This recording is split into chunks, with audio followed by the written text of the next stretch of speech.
What's going on, guys? Welcome back to another Sunday watch list. For the most part, it looks like we can finally get out of this range that we've been in for weeks. And I'm excited for it because as options traders, for me personally, my strategy works best in trending conditions compared to like ranging conditions.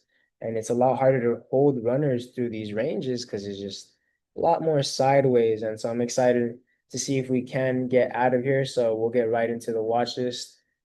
Before we do get into the watches, I did want to talk about Vanquish and what Vanquish was. I did just partner with Vanquish. I could partner up with like any like futures prop firm. It's not the same though because I feel like there's so many futures prop firms and there isn't anything on the option side, right? So this is game changing because now anyone can go and trade futures and get an account, but on the option side, a lot of people are just trading their own capital. And if you're new or if you already have experience, it can be great to like just put your skills to the test, pass a test, and trade with their capital. I'll kind of make this quick and just kind of talk a little bit about how they work. Basically, they have three account types: stocks, options, and advanced options. Stocks is more so like if you just want to buy equities and shares.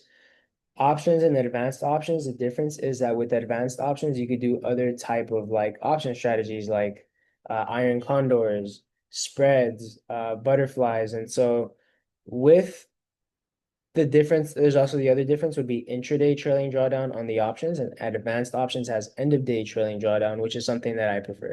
I don't like intraday trailing because it kind of like messes with your PNL while you're like in the trading day. And so end of day is just better for me personally.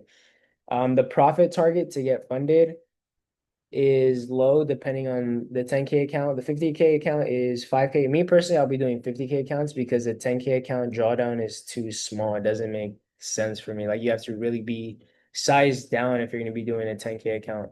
But the rules on the performance, once you pass the evaluation, it's like any other prop firm. You get an evaluation, you pass it, and then you go to the funded account, which is the performance account. Once you're funded, to get a payout, it's not like Apex or, for example, with Apex, you have to make 2.6K to even withdraw your money. It's like, but with here, there is no profit target.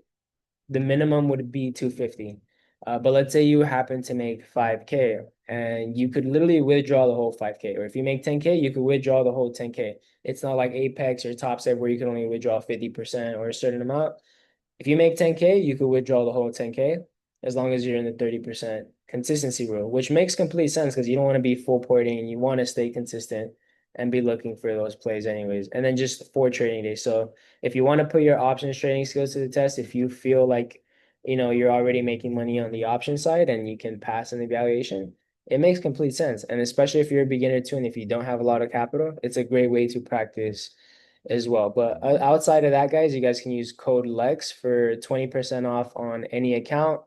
And let's get right into the watch list. So going into today's watch list for this upcoming week, like I said, it does look like we're finally starting to get out of the range.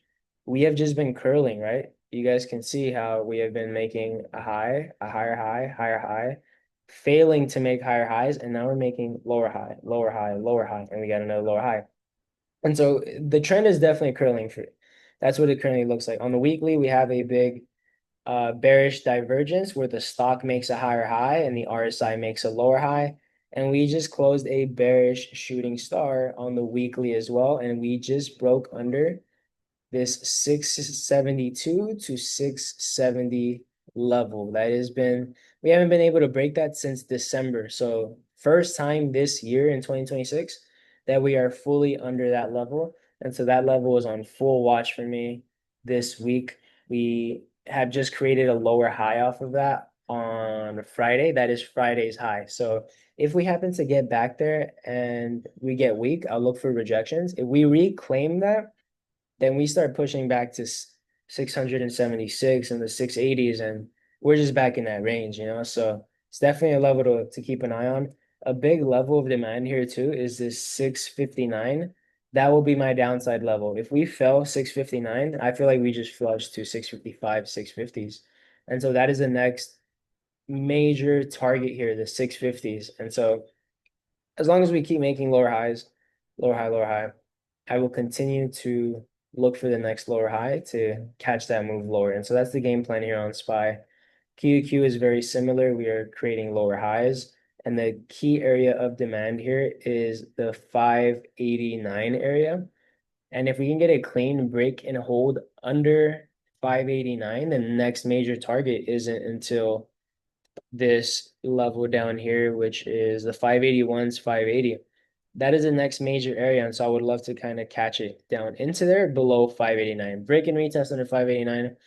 For the bullish scenario, if we start reclaiming this area, if we start getting back above that and those Fridays highs, then we push back to the top of the range and we're back in the range, you know? So we'll see what we get. That is the main watches on SPY and Qs, just keeping it simple with those levels and following the shift of trend back to the downside. So individual names, I'll be taking a look at Apple as well. We just broke under this 254.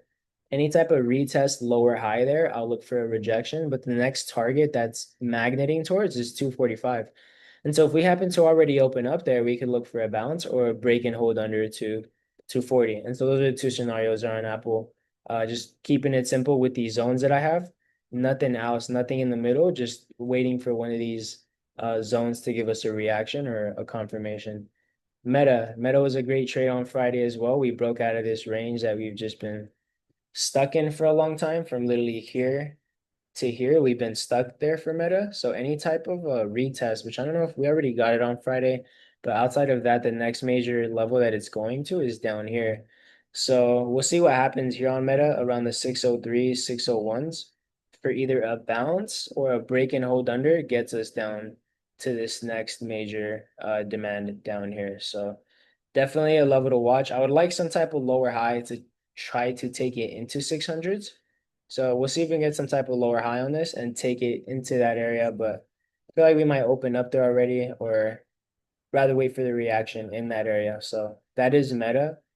NVIDIA, I believe they have the event this week, but it does have bearish structure because it broke back under this 184, which is also a big resistance from back here. See, so that 184 was a big resistance on NVIDIA. And as long as it's under that, a retest area I will be watching is this Thursday's low. As long as it stays under that Thursday's low and we start creating lower highs, this gives us room to 177 and 175. So for NVIDIA, we do have that bearish engulfing on the daily. We'll be looking for some type of lower high to try to take it into here. Next up, this will be one of my top watches, AMD. We have this gap fill down to 171. But in order for us to start, initiating this gap fill, we need to take out 188. And at 188, we also have the daily 200 SMA. And so I want to see what's going to happen at this 188 level. Do we start to really hold it?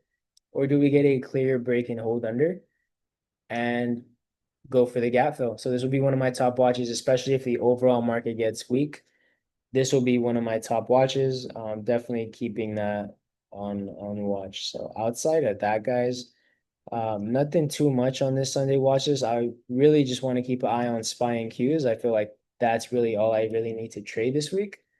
Alongside those individual names I just mentioned, I'll be keeping an eye on that. If you guys have any questions or comments, make sure to leave it in the comments. And I hope you guys have an amazing trading week. If you guys have any questions, feel free. Thank you guys for watching. Peace.